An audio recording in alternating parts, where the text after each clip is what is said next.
ঈদে আমি আনন্দ করব, আমার ঘরে বাজার থাকবে আর আমার প্রতিবেশীরা না খেয়ে থাকবে, তা কি করে হয়? তো আমরা আজকে চলে আসলাম বরকতদের বাসায়। একটা ভিডিও বরকতদের আপলোড করা হয়েছিল। তো সেখানে বরকতের প্রতিবন্ধী মা এবং তার নানু বলছিল যে তাদের খাবার দাবার কিছু নেই। এই যে বরকতকে আপনারা দেখলে, বরকত দিকে আসো, ভালো আছো? আমার খাবারের ব্যবস্থা আছে। খোলো, দেখো হয়েছে কিনা। ঈদের দিন এগুলা খুলে খুলে খাবার দেখো। খোলো খোলো খোলো, তাড়াতাড়ি করো। নানি কই, নানি কই, নানি নানি আসো তো, তাড়াতাড়ি খোলো তো বরকত। হ্যাঁ, আজকে আমাদের বরকত আনন্দের সাথে কিন্তু সে বাজারের বস্ত্রটা খুলতেছে। বরকত কি রোজা আছো? হ্যাঁ, আমাদের বরকত রোজা আছে।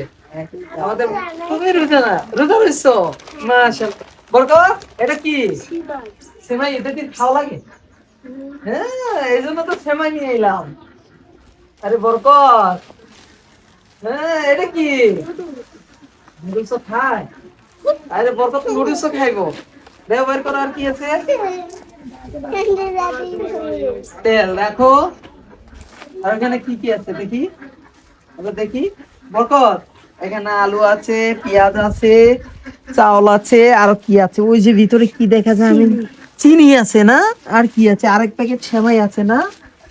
তো বরকত তোমার কেমন লাগছে? ভালো লাগছে। খুশি হয়েছে? যদি আনন্দ হবে, মাকে থাকতে হবে না? বরকতের মা খুশি হয়েছে? বরকতের নানি হ্যাঁ? সত্যি সত্যি ভালো হয়েছে?